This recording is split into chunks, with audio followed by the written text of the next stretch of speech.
Have you ever felt anger take over so suddenly that it startled even you? Maybe it was a careless remark, a disrespectful tone, someone cutting you off, or a look you couldn't quite interpret.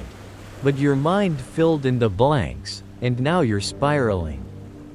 Anger is a fire, and like any fire, it spreads if not contained. But here's the truth that few people realize. You don't have to be a slave to it. You can learn to master it. And not just manage it, but transform it into clarity, strength, and peace. You can reach a level where no insult pierces you, no provocation shakes you, and no ignorant behavior pulls you off center. This is not suppression, it's sovereignty. And the path to that emotional freedom? It's called Stoicism. In this video, we're diving deep into how ancient Stoic wisdom can help you never get angry again, or at the very least, stop being controlled by it. Why anger controls so many people? Anger is often misunderstood. Most people think anger just happens to them, as if it's an automatic response that they have no say in. But Stoicism teaches something radical. Anger is a choice, and it stems from a failure to understand what's truly in our control. Let's look at what happens when you get angry. 1. Something external triggers you. 2. You judge that event as bad, unfair, disrespectful. 3. That judgment causes emotional agitation. 4. You react, sometimes explosively, sometimes silently, but always internally disturbed. What if you could interrupt that process? What if you could train your mind to pause before judgment, to question before reacting, to understand instead of explode? That's exactly what the Stoics practiced daily. The Stoic lens. It's not what happens. It's what you think about it. One of the most powerful Stoic insights comes from Epictetus. It is not things themselves that disturb us, but our judgments about them. In other words, no one makes you angry. Your interpretation of what happened does. Two people can hear the same insult. One laughs. One goes to war. What made the difference? Perspective. This is the gateway to emotional mastery. Learning to challenge the meaning you attach to events. Next time someone says something offensive, pause and ask, is this truly worth my peace? Or is it my pride reacting?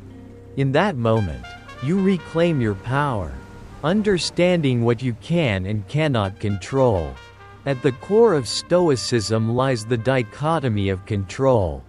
There are things you control, your thoughts, your actions, your decisions, and there are things you don't, other people's words, actions, thoughts, and behaviors. Most of our emotional suffering comes from trying to control what we cannot.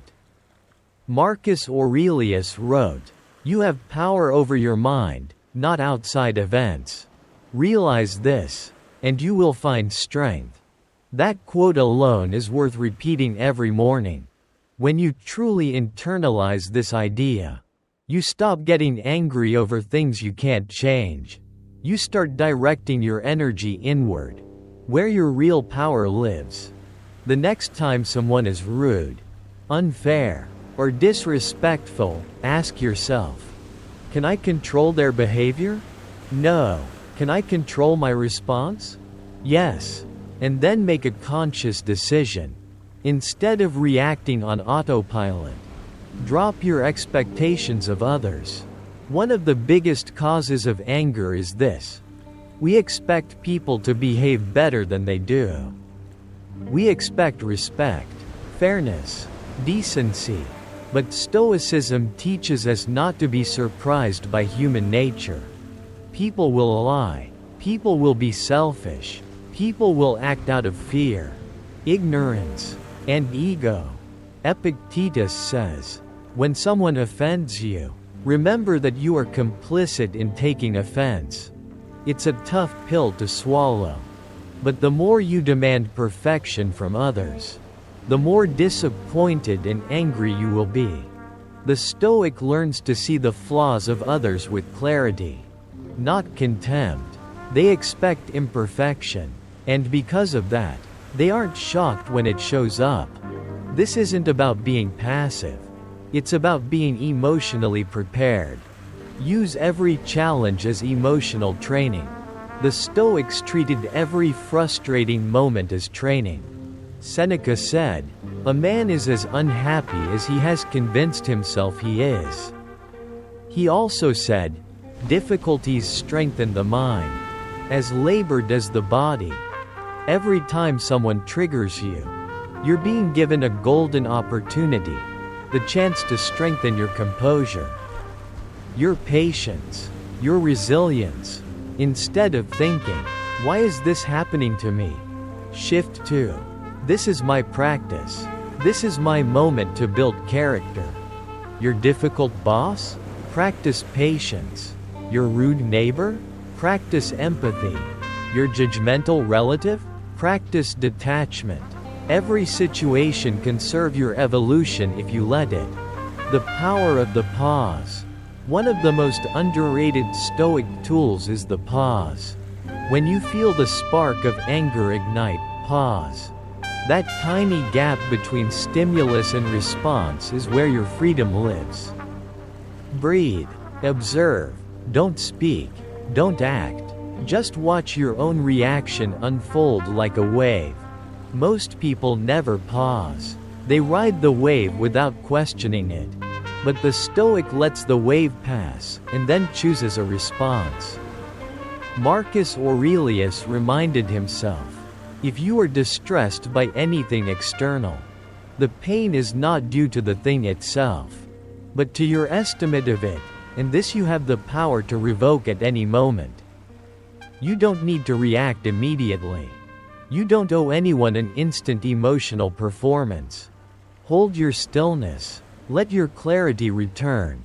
Master the present moment. Anger is a thief. It robs you of the present. Because it's rarely about what's happening now, it's about what already happened or what you fear might happen next. The Stoics emphasized living in the present moment because it's the only place you have power. When you're grounded in the now, you aren't reliving past insults or pre-playing future arguments. You are simply here, aware, calm, free. Marcus Aurelius instructed himself, "Concentrate every minute on doing what's in front of you with precise and genuine seriousness." Try this. The next time you're angry, don't think, just feel your breath. Look at your surroundings. Name 5 things you can see. That simple shift pulls you out of the narrative and into the now. And in the now, anger dissolves. Respond with compassion, not retaliation. Stoicism isn't about being emotionless. It's about responding with wisdom. Compassion is not weakness, it's strength at rest. Marcus Aurelius wrote, "The best revenge is not to be like your enemy." Think about that. You win not by retaliating, but by refusing to mirror the very behavior that upset you. When someone wrongs you, don't ask, "How can I get even?" Ask, "How can I remain above this?" Compassion doesn't mean tolerating abuse. It means not letting someone's chaos become your character. You stay calm. You set boundaries. You respond from strength, not spite. That's the Stoic path. Reclaim your emotional power. Every time you choose not to be angry, you're reclaiming something more valuable than pride, your energy. You are no longer a puppet pulled by every insult. You are no longer at the mercy of others' behavior. You are no longer emotionally hijacked by passing events. You've trained your mind. You've chosen clarity. You've risen above. That's not easy, but it is powerful. So the next time someone offends you, Remember, you control your interpretation. You control your expectations. You control your pause. You control your presence. You control your response. And in mastering those things, you no longer just manage anger, you transcend it. Final reflection. Let the storm rage. But stay still. You were not born to be emotionally reactive. You were born to be free. And emotional freedom comes not from pretending nothing bothers you, but from understanding why it doesn't have to. Stoicism is not just a philosophy. It's a lifestyle, a mental discipline, a quiet revolution inside you. You can still feel. You can still care. You can still stand up for yourself. But you do it from peace, from power, from presence. Let the storm rage. Let the world roar. Let people talk. But you stay still. Because you've seen the truth. Anger is a habit, but so is calm. And today, you've chosen the better one.